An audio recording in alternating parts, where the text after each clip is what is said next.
Bonjour, rebonjour, merci d'être là, merci d'être toujours là. Nous allons reprendre cette matinée consacrée à la rentrée littéraire avant cet après-midi de passer au Grand Prix des librairies.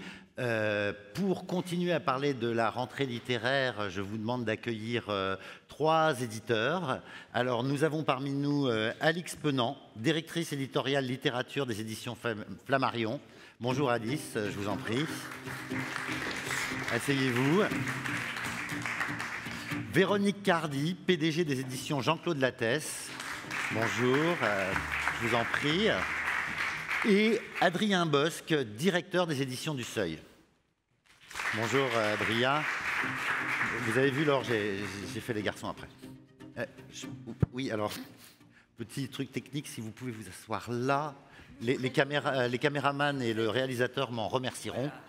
Eh ben, merci d'être parmi nous. Maintenant, vous avez un petit peu vu l'exercice. On va essayer de parler des rentrées et puis de se poser un petit peu la question de qu'est-ce qui fait la couleur d'une rentrée littéraire. Des vôtres en tout cas. On a eu ce débat ce matin, autofiction, exofiction, littérature romanesque. Je dois dire que ce qui m'a frappé dans votre rentrée, puisque je vais commencer par vous, Véronique Cardy, chez Lattès, c'est que beaucoup des romans que vous publiez, et beaucoup, c'est un peu un euphémisme, parce que vous publiez 4 romans français, donc bon, c'est quand même très raisonnable. Les romans que vous publiez partent d'un fait de société, voire d'un fait divers, et à travers ce petit fait, les auteurs nous racontent quelque chose du monde. Je pense notamment à votre premier roman, le roman de Julie Héraclès, qui, dans Vous ne connaissez rien de moi, part d'une photo glaçante de Robert Capa. Je pense que tout le monde la connaît. C'est à la Libération, on voit une femme tondue au milieu d'une foule, avec son bébé dans les bras.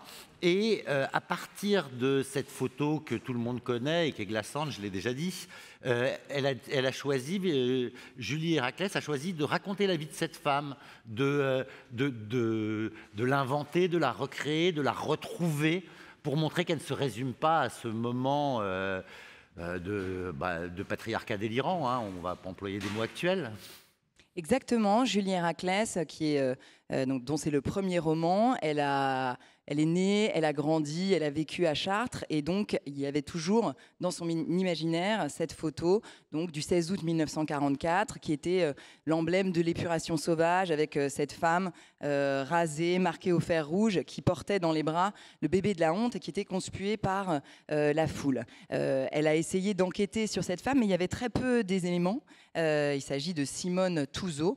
Donc à défaut de trouver ce dont elle avait besoin dans les enquêtes historiques, elle a décidé d'écrire l'histoire de cette femme, Simone, qui est au fond l'histoire d'une jeune femme qui se sent déclassée pendant toute sa jeunesse, son enfance, qui est victime à la fois des violences de classe et de genre, qui connaît tout ce qu'on peut connaître de pire à l'époque en tant que femme, avortement clandestin, etc. Et donc quand arrive l'occupant nazi, finalement, se dit qu'il va pouvoir lui apporter de la grandeur. Et donc, c'est le portrait d'une femme incandescente, qui n'est pas du tout une victime, que finalement, elle dresse dans ce livre. Le portrait d'une grande amoureuse également, puisque c'est une histoire d'amour fou avec ce libraire allemand qui va décider de sa destinée également, avec ce cadre romanesque qui était très tendu.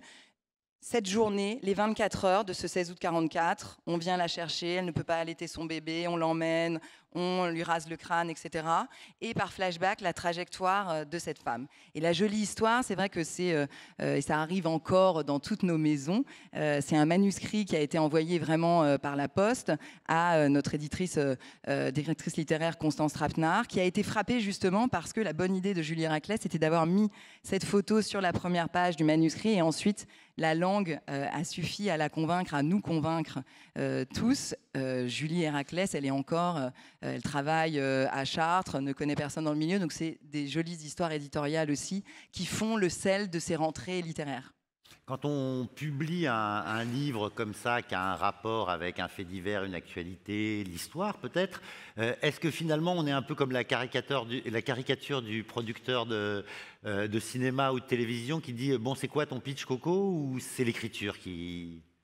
Alors là, comme je le décrivais, il y avait quand même cette photo, l'histoire de cette femme qui tout de suite attirait notre attention. Et ensuite, c'est bien entendu la langue qui est d'ailleurs très crue, dépouillée, qui a sa musique propre, mais qui est sans phare, qui dresse un portrait sans phare, y compris de cette femme, Simone, de sa famille, de son entourage. Et on a certaines scènes, justement, comme celle où elle est arrêtée avec sa mère et son père, et on voit ces 3 générations de femmes, sa mère, elle, et ce bébé trop chevelu, 2 femmes rasées et ce bébé trop chevelu, qui sont assis dans le commissariat de la ville. Et c'est ces scènes très frappantes aussi qui nous ont convaincus. Adrien Bosc, j'avais une question qui est liée. Chez vous, dans la rentrée du Seuil, moi, ce qui m'a frappé, c'est la transmission impossible. Et je ne peux pas m'empêcher de faire une transition peut-être un petit peu facile avec le roman de Cécile Desprairies, La propagandiste, qui est une historienne bien connue de la collaboration et qui... j'ai l'impression, mais vous allez me dire si j'ai raison, qu'à la retraite, tout à coup, elle se dit je vais faire mon coming out, je vais raconter ma famille, je vais raconter une famille, alors peut-être en partie inventée aussi, dans laquelle on a vécu dans la nostalgie de la collaboration, et on a un autre éclairage sur cette période qui ne passe pas. Ce week-end encore était consacré au Manoukian, et c'est toujours présent dans chaque rentrée, dans l'histoire littéraire française. Est-ce que vous pouvez nous dire quelques mots de ce... C'est pas une transition que j'avais préparée, mais les livres sont forts et on est pris parfois par...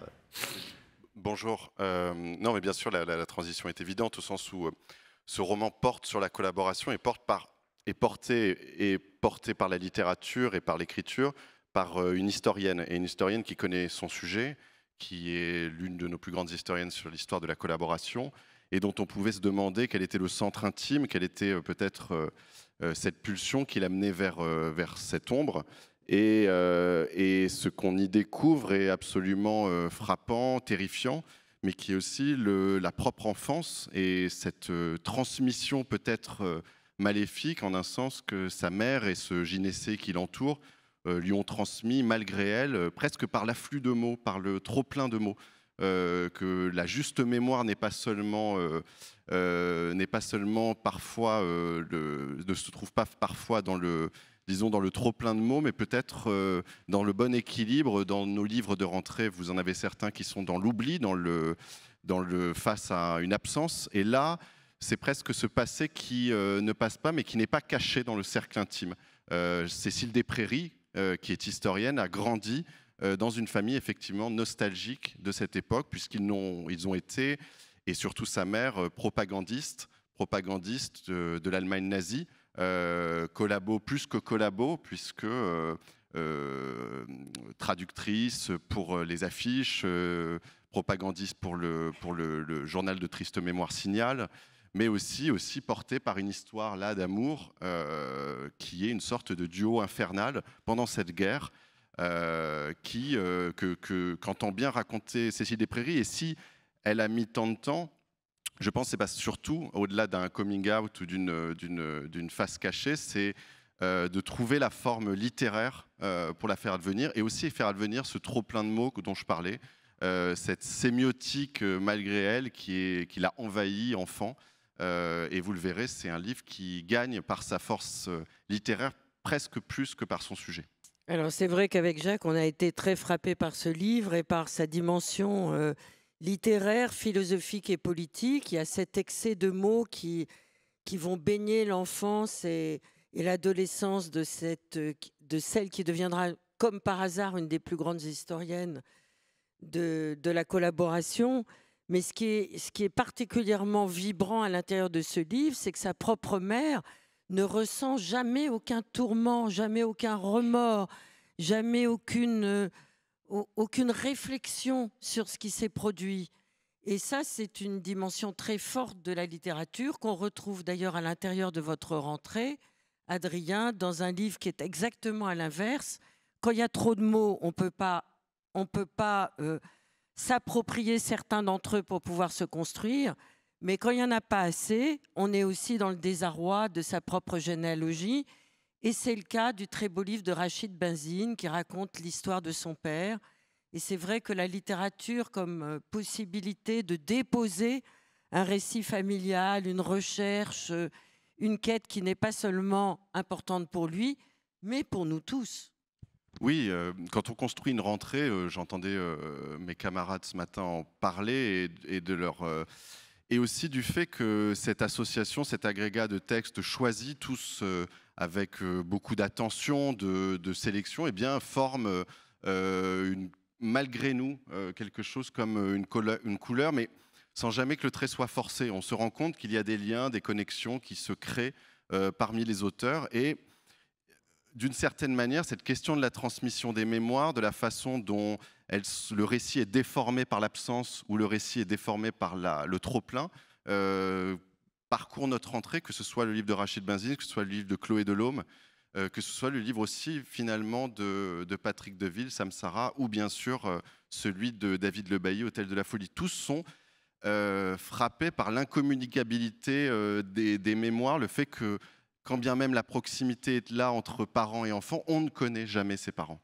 On ne connaît jamais intimement, que ce soit dans le livre de Lisette Lombé, Eunice, la sexualité, la vie, l'amour de ses parents pour d'autres, mais aussi là, dans le livre de Rachid Benzine, un homme qui se retrouve, après avoir quitté jeune sa banlieue, Trappes, qui est la même banlieue que Rachid, qui devient un grand pianiste, un gros soliste et qui se refuse à revenir parce qu'il y a eu des non-dits, parce que certains drames dans leur vie sont advenus, qu'il y a une sorte de creuset qui s'est fossé, de fossé qui s'est creusé entre le père et son fils, et de grands silences qui seront ou pas comblés. C'est à la mort de son père qu'il découvre, et comme vous le disiez, à l'exact inverse de Cécile des Prairies, quantité de cassettes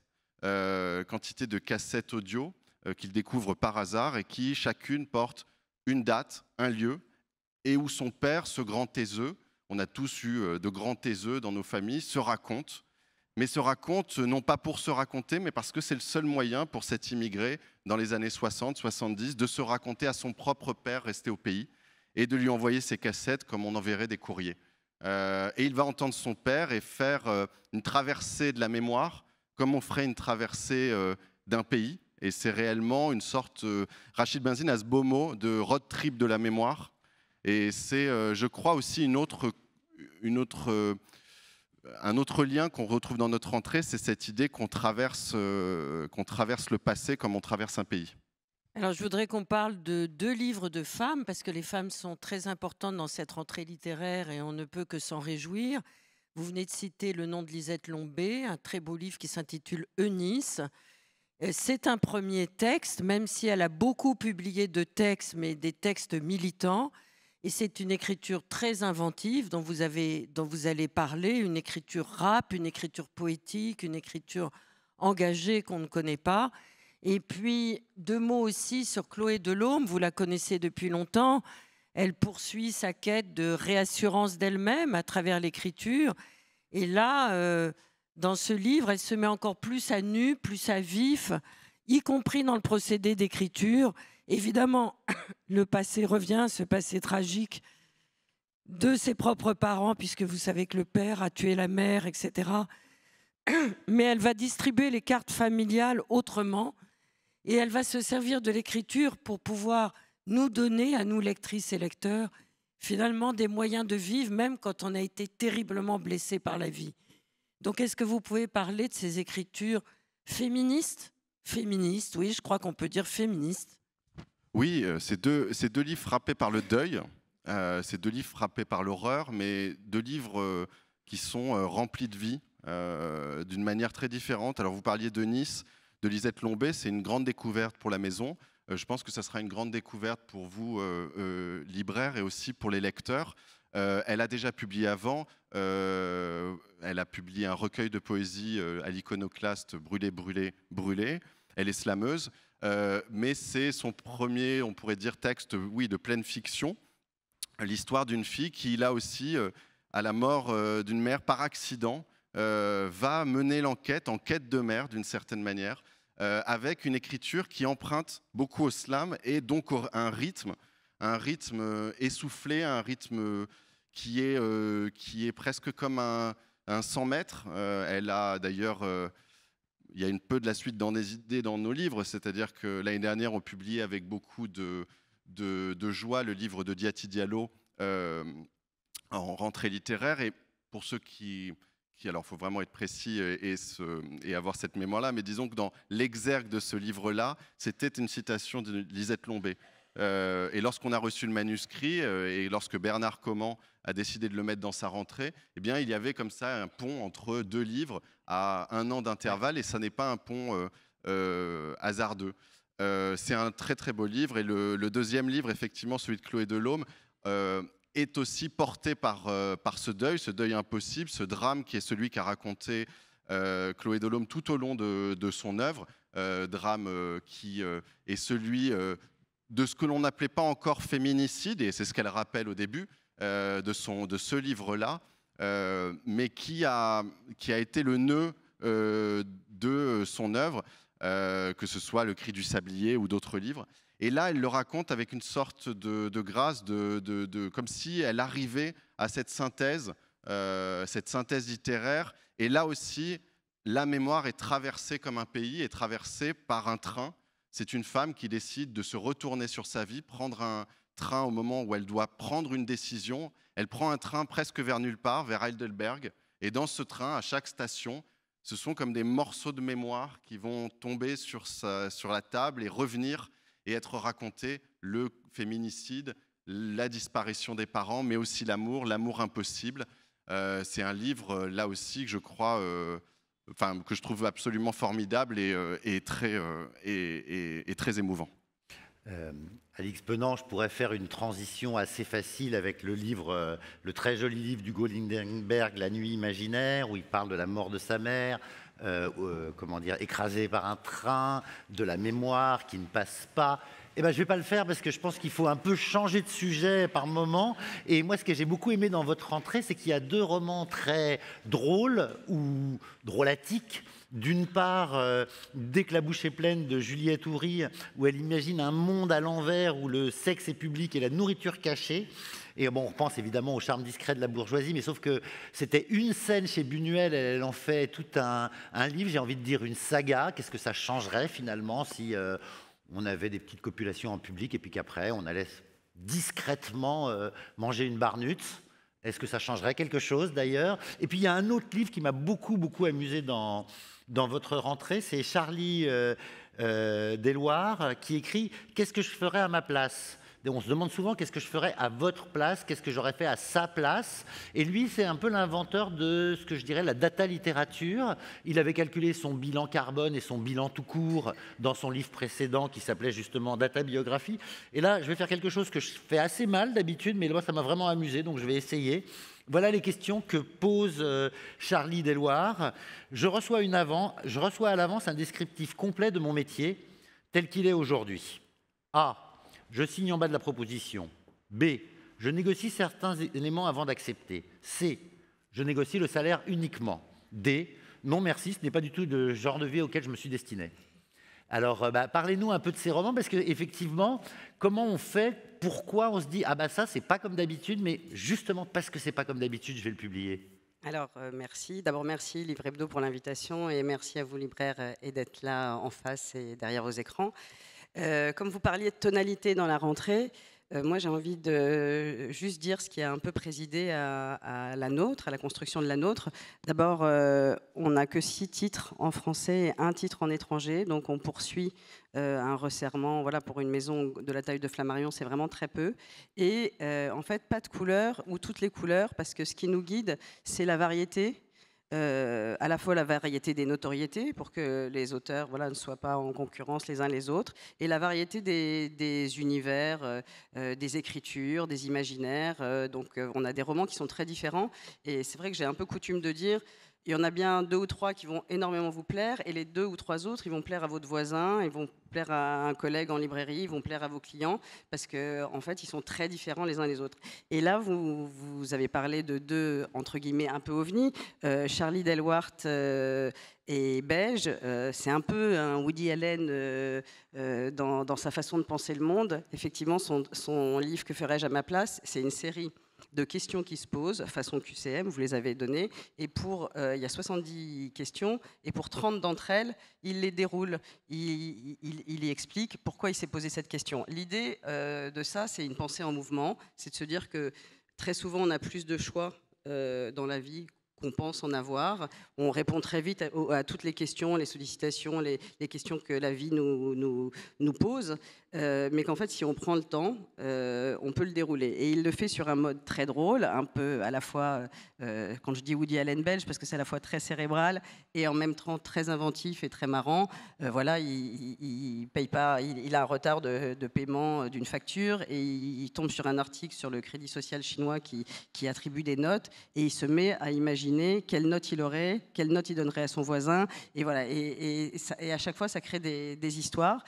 Quant au premier roman, oui, c'est une proposition tout à fait originale, puisque le livre part de l'idée, imaginons un monde où nos rapports entre nourriture et sexualité soient totalement inversés, et depuis toujours, sans qu'on sache pourquoi, c'est-à-dire qu'on ne se nourrit qu'avec des sachets. En revanche, quand on va dîner chez des amis, on ne va pas dîner chez des amis, on va baiser chez des amis. Et donc tout ce monde-là qui est inversé, en fait, c'est sous-tend une réflexion sur la sexualité qui est encore un peu tabou, et la nourriture, le désir, en fait, puisque la jeune narratrice va à un moment croquer dans une pomme à la suite d'un voyage au Pornoprix, et tout d'un coup, quelque chose va la faire trembler, et qui est un désir, qui est un appétit, en fait. Voilà ce qu'il y a de commun entre l'appétit sexuel et l'appétit tout court.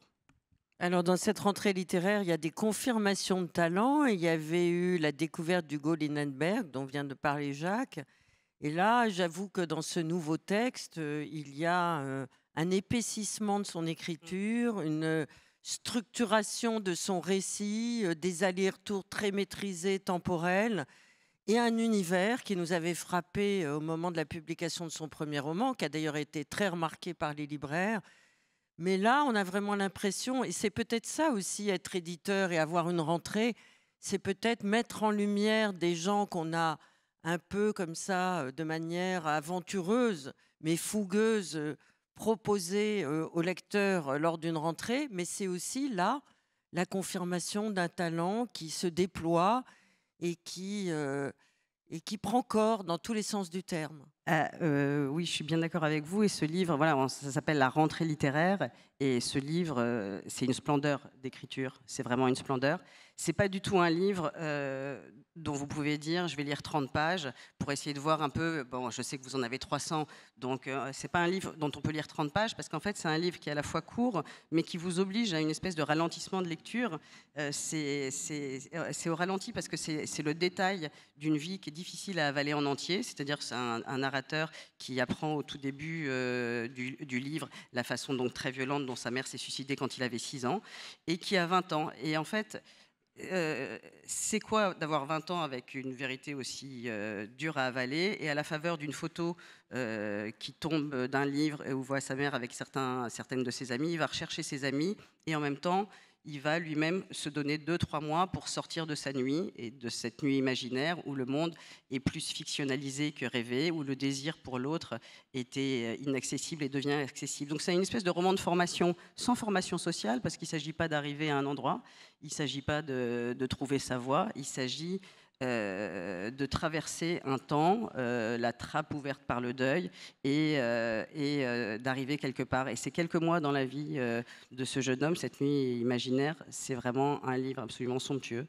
et on est très fiers de publier. Dans la rentrée la thèse, j'ai remarqué un livre qui ne rentre pas tout à fait dans ma présentation des faits divers qui deviennent des romans, mais qui est quand même sur un fait de société. C'est le livre de Carole Fives, Le jour et l'heure, qui raconte une femme qui va mourir, et alors plutôt que de mourir, j'ai envie de dire, elle décide d'abord de choisir le jour et l'heure, et elle part en Suisse, mais elle part pas toute seule, elle part avec son mari, ses enfants, et ça devient un voyage familial. J'ai un peu pensé, mais à Little Miss Sunshine, si ce n'est que le ton est un petit peu plus grave. Avec une fin un peu différente, effectivement. Oui. Mais c'est totalement ça, et c'est la patte de Carole Fives que d'essayer de mettre de la lumière, de l'humour, dans ce qui est dramatique, le jour et l'heure, c'est ce road trip familial, le dernier voyage d'une famille qui accompagne la mère réaliser une mort assistée en Suisse et qui l'accompagne donc surtout dans son libre choix de mourir, parce que c'est avant tout un livre qui est un hymne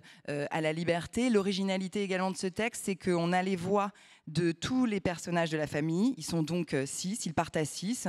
Un matin, ils sont à Lyon, gare Pardieu. Il y a les 4 enfants à l'arrière, les 2 parents devant, comme quand ils avaient entre 5 et 15 ans et qu'ils s'échangeaient des carambars, sauf que là, ils ont entre 35 et 45 ans et qu'ils partent à 6, mais ils reviendront à 5, puisque la mère a choisi le jour et l'heure de sa mort. Bien entendu, c'est un grand livre sur la fratrie et la famille, puisque chacun va retrouver sa position dans cette famille. L'aîné qui a toujours parlé un peu plus fort que les autres, la deuxième qui est plus en retrait et qui a déjà quasi fait le deuil de sa mère, qui a commencé à le faire quand on a posé le diagnostic, le frère qui est noyé dans cette sororie, voire gynécée, et la petite dernière qui est la seule à ne pas avoir fait médecine, qui est la rogue de la famille et qui, elle, profite jusqu'à la dernière seconde de sa mère. Donc c'est un livre qui, à travers les voix des enfants et de l'homme d'une vie, permet de montrer aussi la multiplicité des positions par rapport à cet indicible. Et c'est vraiment là poser des mots sur ce silence concernant la fin de vie, y compris dans notre pays, puisque c'est une femme qui, à 65 ans, atteinte d'une maladie incurable, est obligée d'aller en Suisse, à Bâle, tombant en plus en plein carnaval de Bâle. Donc il se retrouve à danser les dernières heures de sa vie avant le dernier souffle. Donc c'est un clan confrontés à l'indicible et dont l'existence a été consacrée à faire perdurer la vie, puisqu'ils sont quasi tous médecins, donc leur existence a été consacrée à faire perdurer la vie. Et là, c'est comment on intègre la mort dans la vie également, ce qui est là pas un fait de société, mais un vrai sujet de société assez universel. J'ai trouvé la fonction qui me permet de savoir quelles sont les questions qui nous sont posées en ligne. Et donc, je vais en profiter pour vous en poser une. J'ai pas cherché avant. Je vais vous en poser une, mais je pense qu'elle résume une question qui était en filigrane depuis le début de la matinée. Est-ce qu'il y a une justification écologique finalement à ces rentrées un petit peu resserrées qu'on voit cette année par rapport à d'autres années? Est-ce que c'est que le prix du papier ou est-ce que c'est aussi les dépenses de papier plus dans l'absolu? Alors, en ce qui me concerne, non, c'est avant tout la capacité des libraires d'absorber sur leur table un certain nombre de nouveautés, la volonté de donner à chacun les plus belles chances en rentrée. Comme le disait Alix, au fond, on essaye de tirer des fils et de trouver des liens, comme vous l'avez fait sur le fait divers, puisqu'on a aussi, avec Antoine Albertini, un très honnête bandit, cette histoire vraie d'un bandit, un western corse à la fin du 19e siècle. Mais au fond, on choisit chacun de ces textes parce qu'il explore un territoire différent de l'autre. Et donc, en essayant de resserrer et de proposer cette variété, c'est surtout... Enfin, je laisse répondre mes camarades également, mais c'est surtout pour répondre à une réalité économique et des libraires et des lecteurs d'absorber ces nouveautés en rentrée et de ne pas sacrifier des auteurs à cette période qui est aussi bien magique que vertigineuse, puisque beaucoup d'appelés, peu d'élus, effectivement. Une forme d'écologie humaine. Très belle formule. Je sais pas si c'est de moi, mais si vous voulez répondre à cette question ou très cœur, brièvement, parce que au Seuil et dans nos rentrées, je pense que cette réflexion là depuis longtemps et que cette année, on doit être à peu près comme les années précédentes, à savoir 6 titres en littérature française qui, fin août et pour la rentrée littéraire, est ce qui est de fait une rentrée resserrée, 3 en cadre rouge dans la collection et 3 en fiction et compagnie. 2 titres étrangers. On sait que c'est peut-être la capacité de la maison à accompagner ces textes-là de bout en bout. Et après, la sélection par ce nombre restreint oblige et donc nous amène, je crois, à la plus grande sélection et donc à la plus grande qualité. C'est un peu notre credo et c'est ce qui se joue aussi depuis longtemps et dans d'autres maisons, puisque dans les maisons associées, c'est le cas aussi, que ce soit à l'Olivier ou que ce soit pour les éditions du Sous-sol dont je m'occupe. Un petit peu la même question, ou comme je l'ai dit précédemment, si vous avez un coup de cœur et que finalement vous pensez que tout a été dit, c'est assez libre. La même question sur l'écologie. Oui, bien Alors, oui, nous, c'est juste la capacité à défendre les auteurs et à offrir à chacun une histoire en rentrée. Personne n'aura la même histoire. Il y a plusieurs façons de réussir sa rentrée. Et donc, voilà, notre capacité à les porter avec les libraires, avec la presse. Et sinon, sur l'écologie, en fait, ce que je dirais en réponse, c'est que c'est plutôt en filigrane dans un des livres qu'on publie à la rentrée, qui est le livre d'Agnès Mathieu-Daudet, qui s'appelle Marchand de sable, où cette dégradation du monde écologique et capitalistique est totalement mise en scène à travers l'histoire d'une famille d'industriels italiens, les Signorelli, sur une plage sarde. Et donc l'écologie, elle est à l'intérieur des livres, en fait.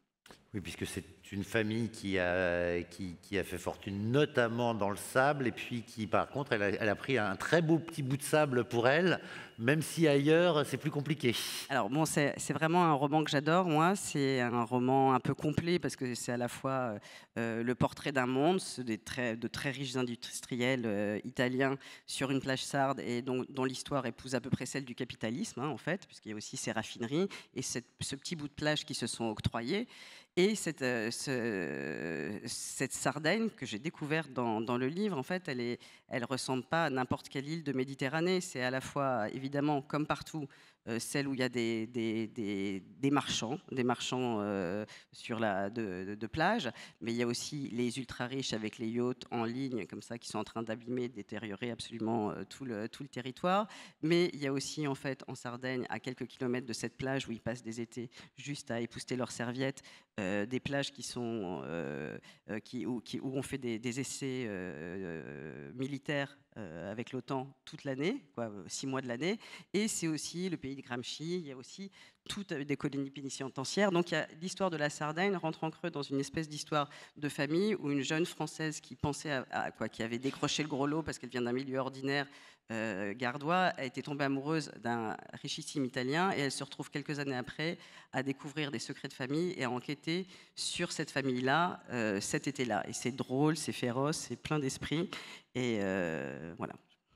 Écoutez, vous essayez de nous faire peur et puis vous nous donnez des envies de plage. Oui, c'est très bien à lire l'été. Je pense que c'est assez drôle parce qu'il y a toute la communauté sur la plage. On la retrouve entre la plage privée, la plage des pauvres et tout comment ça s'organise. En fait, c'est comme un précipité de et cette famille et ce bout de territoire sarde, c'est un précipité de notre monde, de ses problèmes et de cette dégradation et de cette richesse un peu insolente et insolemment sale. Merci. Ben, je ne sais pas si vous avez la possibilité, Jacques, de nous inviter à la piscine. C'était dans un deuxième temps et malheureusement juste à la piscine Saint-Germain. Ben, elle est pas mal. Alors Laure, votre impression sur cette rentrée, sur ces quelques livres dont on a parlé? Écoutez, moi j'ai eu beaucoup de bonheur à lire tous ces livres. J'ai eu beaucoup d'émotions à en lire certains. J'ai eu encore plus d'émotions à découvrir de nouveaux auteurs. On l'a vu, la littérature, on en a plus que besoin aujourd'hui en ces temps tourmentés. On a besoin de l'indépendance de vous, les libraires, et de l'indépendance dans l'édition. On sait qu'on est en train de traverser des moments un peu compliqués. Et dans cette rentrée littéraire, moi, j'y ai trouvé courage, désir, détermination, évasion, plaisir, et aussi rire et joie. Donc, parce qu'on l'a pas tellement souligné depuis le début de notre rentrée, mais par exemple, Charlie Delvar, dont vous avez parlé, mais il y en a plein d'autres. Il y a beaucoup de rire aussi dans cette rentrée, beaucoup de décalage. Et je trouve que, voilà, lire, c'est vivre, et vivre, c'est lire la rentrée. Ça donne de la force. Merci Laure. Écoutez, ce sera la fin de cette troisième table ronde.